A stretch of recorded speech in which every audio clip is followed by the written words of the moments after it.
오늘 설교의 제목은 너희가 서로 짐을 지라 그것이 성도의 삶이다 라는 제목으로 말씀을 나누고자 합니다. 내가 남들보다 훨씬 나아 라고 하는 것은 우월감입니다. 그 반면 난 저 사람보다 나는 왜 맨날 이렇게 못하고 뒤지고 이러지? 열등감이죠. 우리가 이 감정의 문제를 잘 처리해야 됩니다. 이게 하나의 쓰레기 같은 건데요, 머릿속에 이 우월감이나 열등감을 갖고 살면 남들보다 낫다고 생각할 때는 우쭐할 수 있겠지만 나보다 더 실력 있고 능력 있고 행복하게 사는 사람을 딱 봤을 때 열등감이 확 와버리면 이게 너무나도 회복이 어려워집니다. 보통 많은 사람들에게 대부분 있는 우월감과 열등감이 있습니다.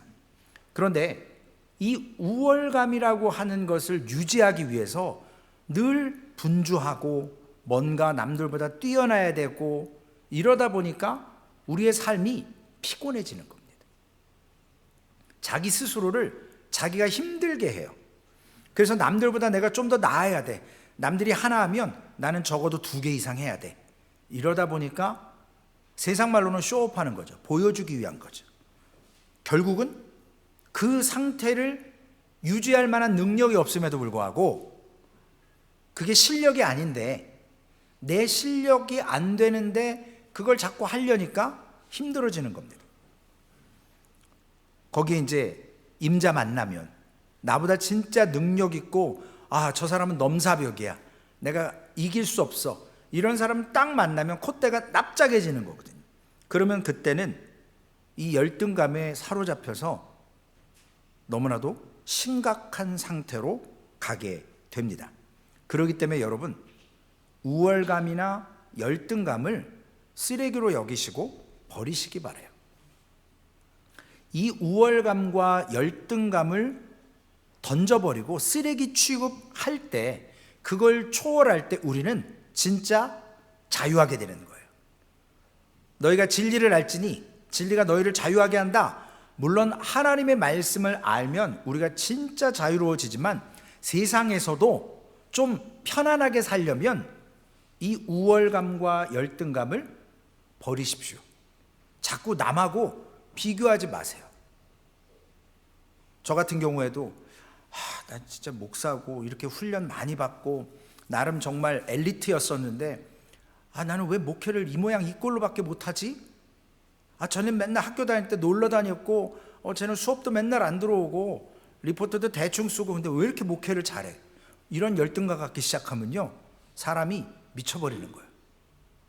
하나님이 쓰시는 때가 있고 쓰임받는 용도에 따라서 달라지게 되어 있습니다. 오늘 본문 말씀에 보면 우리가 하나님의 사랑을 제대로 알게 되면 우리는 열등감이나 우월감의 감정에 휩쓸리는 것이 아니라 자아, 나의 진짜 모습을 통해서 우리의 삶의 기초가 거기에서 시작되기 때문에 남 따라가려고 가랑이 찢어지는 일 없고 나보다 잠깐 우쭐하려고 이렇게 할 필요가 없어지게 됩니다. 오늘 본문의 말씀을 통해서 나에게 주신 짐이 있습니다. 근데 그 짐을 나만 지는 게 아니라 서로 공동체 안에서 함께 짐으로 살아가는 삶이 성도의 삶이다라는 것입니다. 갈라디아서 5장 25절 26절의 말씀에 보면 만일 우리가 성령으로 살면 또한 성령으로 행할지니 헛된 영광을 구하여 서로 노엽게 하거나 서로 투기하지 말지니라. 우리 사람은요, 관계 속에 살아가요. 그렇기 때문에 상처를 주고 받습니다. 내가 제 사람을 괜히 얘기했어, 말하지 말걸, 후회 안 들면 어떡해, 이미 얘기한 거. 그래서 누군가한테 상처를 주고 상처를 받아요. 거기에 노여움도 오고 시기도 와서 더 상처가 커지게 됩니다. 그런데 이 모든 것은요, 오늘 갈라디아서 5장 26절에 보니까 그 근원이 어디에 있냐면 헛된 영광을 구하는 데서 있다라는 거예요. 여러분, 헬라어로 헛된 영광이 케노 독소스, 독소. 제가 이렇게 외워요. 케노 독소스. 우리에게 독소 같은 거예요. 이거는 우리한테 별 필요가 없는 건데, 악영향을 끼치는 건데, 헛된 영광은 그러한 거라는 거예요. 케노 독소스. 독소와 같이 있을 필요가 없는데 자꾸 우리는 그 잘못된 걸 추구하고 원하고 바란다라는 겁니다. 우리말로 번역하면 텅 비어있는 영광. 속담에 이런 말이 있죠. 빈수레가 요란하다. 아무것도 없는데 덜그럭덜그럭. 제가 며칠 전에 코스트코를 갔어요. 사모가 이제 주일에 애찬한다고. 그래서 카트를 고를 때 저는 바퀴를 먼저 봐요. 잘못 고르면 덜그덕 그냥 돌아다니면서 사람들이 다 쳐다봐요. 그나마 코스트코는 좀 카트가 좋은데 뭐 알디라든지 좀 이렇게 죄송해요. 그런 데 가면, 럭키 같은 데 가면 이게 막 바퀴가 막 이상해요. 막. 그래서 이거 다시 갖다 놓기도 뭐하고 잘못 골랐어. 그래서 항상 바퀴에 쓸데없는 게 많이 묶여 있는지 뭐가 끼어 있는지 한번 쓱 보고 카트를 이렇게 빼요. 왜냐면 남들한테 주목받을 필요 없잖아요. 헛된 영광은요, 텅 비어 있는 거예요. 근데 뭔가 있는 것처럼 보여지려고 해요. 이게 자기를 속이는 겁니다. 그래서 헛된 영광을 추구할 때 우리의 삶은 늘 불안해요. 제가 목사로 살면서 얼마나 제가 거룩하겠습니까? 성도님들보다 때로는 성경 많이 안 읽어요. 기도도 덜 해요. 솔직히 고백 드려요. 물론 평균보다는 낫겠죠.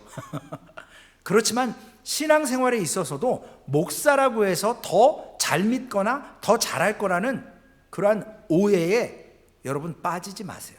제가 부끄럽지만 고백하는 거예요. 그런데 옛날에는요, 넥타이 탁 메고 여기에 가운 탁 입고 거룩한 척 성경책 멋있게 여기다 탁 끼고 할렐루야, 이게 원래 제 모습이에요. 제 목소리였어요. 지금 이런 목소리가 제가 아니었다니까요. 완전 동굴 베이스였어요. 동준이보다 더한 할렐루야, 아멘 뭐 이러고 다녔어요. 왜냐하면 그렇게 하는 게 저의 목사다운 모습이라고 잘못 인식이 돼 있어요. 헛된 영광이죠. 성도들한테 거룩하게 보여주려고. 근데 삶은 어떠냐? 그렇게 못 살거든요. 집에 가면 막 폭군으로 변했어요. 예전에는 막 지적질하고 사모가 돼가지고 그따위로 한다고 그러고, 목사는 지는 더안 살면서 부끄럽지만 저의 과거예요. 이게 뭐냐면 바로 헛된 영광이라는 겁니다. 케노 독소스. 이건요, 나를 늘 불안하게 해요. 누가 볼까? 더 거룩한 척하고 아닌 척하고. 그런데 여기에는요, 문제가 하나 있어요. 뭔가 없기 때문에, 진짜 갖지 못했기 때문에 가짜의 모습을 가지고 자꾸 뭔가 가진 것처럼 거룩함이 없음에도 거룩한 척. 이게 헛된 영광이라는 거예요. 그러면서 우리가 진정 그 안에 영광이 없는데 자꾸 영광이 있는 것처럼 하려다 보니까 우리에게 스트레스가 오고 어려움이 오는 겁니다. 피곤해지는 거예요. 헛된 영광의 결과가 뭐냐면요, 26절에 나와 있는 것처럼 서로 노엽게 하거나 서로 투기하게 한다는 겁니다. 교회에서요, 내가 아닌데도 은혜가 없는데 은혜인 척하고, 성령을 못 받았는데 성령 받은 척하고, 믿음이 없는데 믿음 있는 척하고, 헌신하지 않는데 헌신한 척할 때 헛된 영광이 딱 들어가면 사람하고 싸우는 거예요. 난 이렇게 봉사하는데 너는 왜 봉사 안 하냐? 너 왜 헌신 안 하냐? 너 왜 이렇게 안 해? 너도 좀 해라. 나만 하냐? 이러다 보니까 투기가 뭐죠? 투기는요, 이게 헬라어로 얘기하면 도전하는 거예요. 한판 붙자. 나와. 너 나랑 오늘 끝장 보자. 이게 바로 투기하는 거거든요. 결국 네가 나보다 낫냐, 내가 너보다 낫냐, 도토리 키재기 하려고 너 나와! 이게 투기하는 거라고요. 결국 헛된 영광은 사람을 노엽게 하고 싸우자고 든다라는 거예요. 여러분, 현대는요, 우리가 TV나 어떤 다른 사람들의 모습 이런 걸 보면서 야, 저 사람은 저걸 가졌네? 근데 나는 없어. 가질 형편이 안 돼요. 능력이 안 돼요. 그러면 속에서 막 부하가 일어나죠. 왜냐? 남하고 나하고 똑같을 수 없거든요. 또 다른 사람은요, 내가 갖고 있는 걸 못 갖고 있는 사람도 있어요. 그걸 너무 헛된 영광으로 부러워하면 싸우자고 드는 거예요. 시기가 난다고요. 그래서 현대에는요, 연예인들 좋은 집 살고 좋은 차 타고 좋은 것 먹고 창문만 탁 열면, 우리 성도님 가정은 제가 한번 신방 갔는데 진짜 그런 집은 있어요. 어떤 연예인들요, 커튼을 탁 치니까 앞에 막 골프장이고 막 호수가 있고 막 사람들이요, 방 한 칸에 살면서 맨날 그거 부러워가지고, 부러워하면 뭐예요? 노력을 하든지 열심을 내든지 뭔가 해야 될 거 아니에요. 저축을 하든지. 근데 그런 건 안 해요. 근데 부러워는 해요. 그게 바로 헛된 영광이라는 거예요. 그러면 내가 받은 스트레스를요, 누구한테 푸냐면, 엄마, 나 왜 낳았어? 뭐 이러기 시작하는 거죠. 아버지 나한테 뭐 물려준 게 있어? 형은 나한테 형 노릇한 게 있어? 누나는? 그리고 자기는 동생한테 아무것도 해준 거 없어. 이렇게 남을 싸우자고 들게 됩니다. 제가 장례식 가서 설교를 많이 했는데요, 제일 두려운 게 뭐냐면 부잣집 장례 갈 때가 제일 두려워요. 장례식장을 못 들어가겠어요. 그래서 먼저 부교육자를 보내든 권사님을 먼저 들여보래요. 권사님 가서 정리 좀 해놓고 저를 부르세요. 제가 딱 들어갔는데요, 막 머리끄댕이 잡고 막 진짜 언니 동생이요, 저 건물은 내 거고 저 땅은 내 땅이고 막 이러고 싸우는데, 와, 진짜 제가 세상 물구경 불구경 좋아하긴 하지만 사람 싸우는 구경도 만만치 않더라고요. 설교를 못 하겠어요. 재산 싸움 나가지고요, 머리끄댕이 잡고 싸우는데, 자매가, 어머니는요 한 땅을 치고 울고도 있더라고요. 그 사람들 다 교회 다녀요. 문제가 그거예요. 아버지 딱 돌아가시니까 서로 더 가지려고 부잣집은 그렇게 싸우더라고요. 근데 없는 집은요, 평범한 집은요, 안 싸워요. 여러분, 투기가 뭡니까? 질투하는 거예요. 질투. 다른 사람이 갖고 있고 내가 갖지 못한 것에 대한 감정, 열등감. 그런데 이런 열등감이나 우월감은 아까 말씀드린 것처럼 내가 갖지 못하고 소유하지 못했기 때문에 갖는 그러한 박탈감의 감정입니다. 헛된 영광의 한 부분이에요. 남들이 나를 어떻게 볼까? 그래도 명색이 소망교회 성도고 목사라는데 저렇게 살면 안 되겠지? 그러면서 남들 의식을 하는 거예요. 그런데 나의 에너지, 감정을 소모하고 있는 거예요. 그러면 진짜 감정을 그리고 열정을 쏟아야 될 때는 에너지가 없어요. 왜냐? 이미 쓸데없는 거, 헛된 영광에 다 쓰기 때문에 그렇습니다. 우리가 세상 기준에 의해서 세상적인 가치가 있는 사람을 살려고 할 때 우리는 결코 우월감이나 이러한 열등감의 늪에서 헤어나올 수가 없어요. 남들하고 어떻게 똑같이 할 수 있겠습니까? 못해요. 바울은요, 이러한 헛된 영광과 갈망하는 모습 때문에 다른 사람 비하하지 말고 깔보지 말고 다른 사람 부러워하지 말아라. 제가 그런 경험이 있습니다. 정말 어렵게 막 뚜리잡뛰면서 막 일하고 있을 때 이렇게 딜리버리 하는데 그 워싱턴 지역에는 그 복음방송이 있거든요. 제가 아는 목사예요. 저랑 같은 계열의 교단의 목사님인데 나이 차이도 별로 안 나요. 근데 이 사람은 폼나게 기독교 방송에서 설교를 하고 있고, 저는 뜨거운 그 여름에 막 딜리버리 하면서 프레스 앞에서 일하면서 막 그러고 있었어요. 그래서 제가 너무 그 친구가 부러워서 하나님한테 막 운전하면서 울면서 그랬어요. 하나님, 이거 불공평합니다. 쟤는 뭐 했다고 저렇게 설교하고, 나도 목사인데 솔직히 쟤하고 나하고 따져보면 내가 질 것 같진 않은데, 하나님, 이거 나는 왜 이 모양 이 꼴입니까? 막 울었어요 제가. 그리고요, 나중에 제가 목회를 다시 시작하고 그 사람을 만났는데 공교롭게도 옆자리에 앉아서 밥을 먹어요. 근데 이 친구는 저를 모르죠. 그래서 제가 밥 먹다가 그랬어요. 목사님, 내가 당신을 참 부러워한 적이 있었다.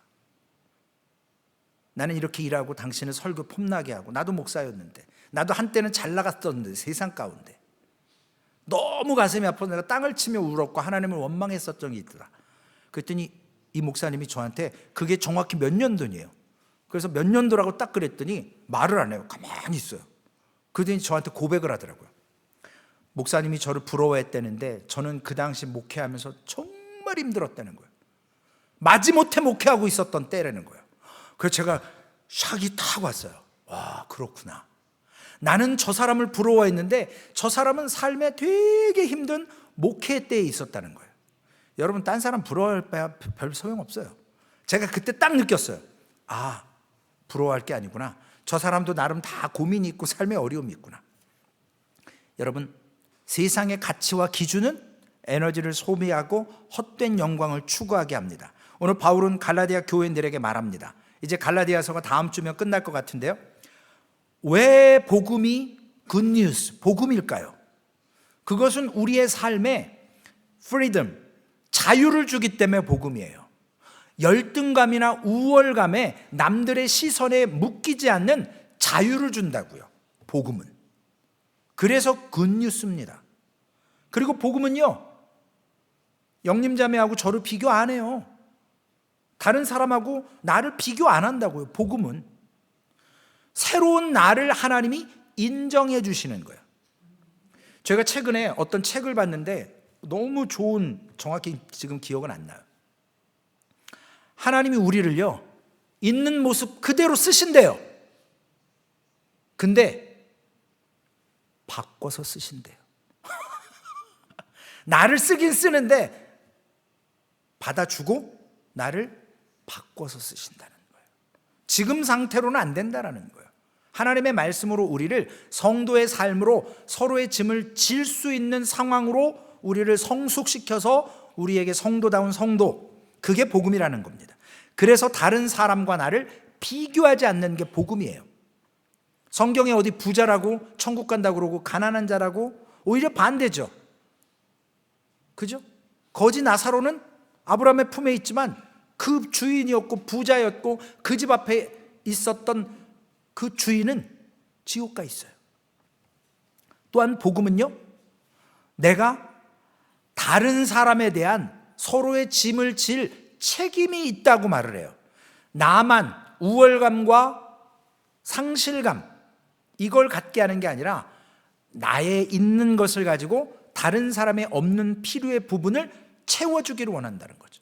그래서 사도행전에 성령이 임하시고 저들이 각자의 재산을 팔아 서로의 필요에 따라 나누어 줬다라는 성경의 말씀이 있잖아요. 다른 사람의 필요한 것을 위해서 나의 것을 기꺼이 헌신하고 내놓을 수 있는 게 복음이라는 거예요. 복음을 가진 사람. 그래서 복음은요, 다른 사람의 짐을 져줄 수 있는 겁니다. 갈라디아서 6장 1절과 2절 말씀, 우리 이번 주 암송 구절이죠. 참 제가 외우면서 생각해보고 생각해봅니다. 우리 함께 읽고 암송하시겠습니다. 형제들아, 사람이 만일 무슨 범죄한 일이 드러나거든 신령한 너희는 온유한 심령으로 그러한 자를 바로잡고 너 자신을 살펴보아 너도 시험을 받을까 두려워하라. 너희가 짐을 서로 지라. 그리하여 그리스도의 법을 성취하라. 아멘. 무슨 범죄한 일, 파라프토마라고 하는 헬라어인데요, 고의적인 범죄라기보다는 우리가 일상생활에서 생각지도 못하게 실수로 저지르는 일들, 그게 범죄, 무슨 범죄한 일이라는 뜻이에요. 그래서 다른 사람을 우리가 지적하고 잘못을 드러내고 이러한 것을 가지고 어떤 기쁨을 느끼는 사람들이 있어요. 저거 봐 쌤통이다. 그러면서 자신이 얼마나 더 의로운지 우월감을 느끼기를 좋아하는 사람들이 있어요. 근데 이 사람을 성경에서 딱 누가복음 18장 11절에 이 사람이 누군지를 딱 지적해놨어요.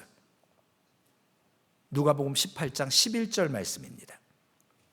바로 바리새인. 바리새인의 특징이에요. 바리새인이 어떤 사람인지 한번 우리 함께 읽어보실까요? 바리새인은 서서 따로 기도하여 이르되 하나님이여 나는 다른 사람들 곧 토색 불의 간음하는 자들과 같지 아니하고 이 세리와도 같지 아니함을 감사하나이다. 지적하잖아요. 저 인간이요 저거 토색하고요 불의하고 간음해요. 그리고 저 세리, 예수님 당시의 세리는요 완전히 죄인 취급당했거든요.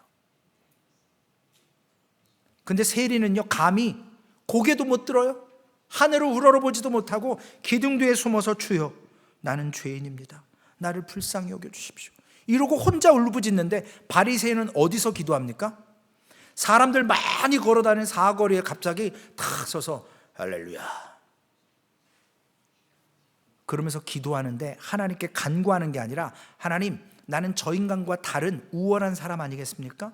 나는 때 되면 금식하지 않습니까? 때 되면 헌금하잖아요. 토리, 부색, 간음 나는 저들 인간과 같지 않다니까요. 어제 말씀드렸죠? 주기도문에 나오는 것처럼 용서에 대한 간구를 하는 게 아니라 나는 저 사람보다 우월하다라는 거예요. 그러니까 하나님 내가 꼭 필요할 때 내가 누구 도와줬으니까 누구보다 우월하니까 나한테 보상하십시오. 내 기도에는 응답하셔야 돼요. 1번으로 하나님께 협박해요. 이게 바리새인의 기도입니다. 헛된 영광을 추구하는 사람들은요 이러한 모습으로 다른 사람을 지적하고 비하하고 우월감, 성취감을 가지고 자기의 짐은 지지 않고 천국에 들어가는 사람도 자기도 안 들어가고 들어가려는 사람도 막고 서가지고 못 들어가게 하는 거예요. 그런데 바울은요 반대로 복음의 사람은 어떻게 하라 그랬죠? 우리 갈라디아서 6장 1절과 2절에 있는 것처럼 이런 사람들이 범죄한 일이 드러날 때 신령한 너희는 온유한 심령으로, 온유한 심령이 원어가요 카탈티조, 뼈가 탈구됐어요. 뼈가 이렇게 빠졌어요. 어깨뼈가. 그걸 제자리에 탁 끼워넣는 게 카탈틸조, 그게 바로 온유한 심령으로 라고 하는 원어의 뜻이에요. 하나님이 우리에게 주셨던 그 마음, 원래 죄짓기 전의 마음, 사람의 온전한 창조의 원래 에덴 동산에서 선악과 따먹기 창세기 3장 이전의 사람의 모습, 그 온전한 상태가 바로 온유한 심령이다라고, 뼈가 빠진 걸 제자리에 껴넣는다, 카탈틸조라고 얘기를 하는 거예요. 바리새인과 당시에 많은 사람들이, 죄 지은 사람들 예수님 앞에 딱 세워놨는데 음행하다 딱 걸린 여자가 있어요. 간음하다가. 그러니까 즉결 심판이거든요. 그 자리에 돌로 쳐서 죽여도 돼요. 근데 예수님을 시험하기 위해서 예수님 앞에 딱 데리고 와갖고 죄송해요, 내년 무릎 꿇어 그래 놓고 예수님 앞에 딱 해놓고, 이 여자 남편 있는데 다른 남자하고 음행하다가 딱 걸렸습니다. 주님 어떻게 할까요? 율법에 의하면 돌로 쳐 죽여야죠. 이 소리를 듣고 싶은 거예요. 우리가 범죄자를 지금 잡아왔으니까. 근데 예수님이 말씀하시죠. 너희 중에 죄 없는 자가 돌로 먼저 치라. 근데 돌 들고 던질래다가 죄가 다 있거든요. 죄 없는 사람이 어디 있어요? 다 안 걸렸을 뿐이죠. 아직 드러나지 않았을 뿐이죠. 그러니까 다 돌 내려놓고 다 사라졌어요. 누구만 남아요? 그 가늠한 여인과 예수님만 1대1로 딱 남았는데 예수님이 딱 말씀하시죠. 나도 너를 정죄하지 않으니까 다시는 이런 죄 짓지 말아라, 범죄하지 말아라, 그리고 돌아가라. 이게 바로 온유한 심령이에요. 예수님은 죄가 없으세요. 예수님이 용서해 주셨어요. 원래 예수님 앞에서는 우리가 하나님을 바라볼 수 없는 게, 하나님을 만나지 못하는 게, 이 만나는 거는 영적인 의미가 아니라 눈으로 보는 거, 안 돼요. 죽어요. 우리는 하나님은 거룩히고 우리는 죄가 있기 때문에. 그렇기 때문에 이 온유한 심령으로 예수 그리스도가 이 땅에 오셨지만 하나님의 신성과 사람의 인성, 성육신, 인카네이션, 그래야만 우리의 죄를 용서할 수 있어요. 만약에 죄 있는 사람의 죄의 모습으로 오셨다면 우리 죄를 해결 못 하시죠. 근데 하나님이 죄 없는 인간의 몸으로 오셔서 우리의 죄를 대신 다 뒤집어 쓰신 겁니다. 제가 몇 달 전에 우리 성도님들에게 그런 부탁을 드렸죠.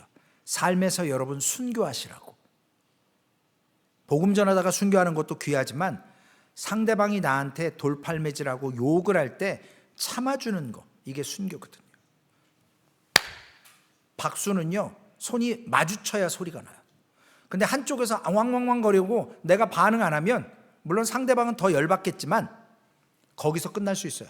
한마디 하는 순간 말꼬리 잡힙니다.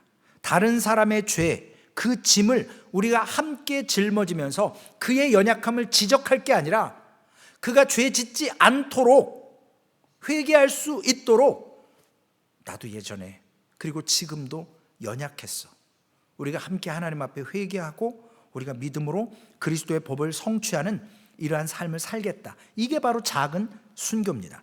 베드로전서 4장 8절에 베드로 사도는요, 무엇보다도 뜨겁게 서로 사랑할지니 사랑은 허다한 죄를 덮느니라. 여러분, 사랑하면 상대방의 잘못 이해해 주는 거죠.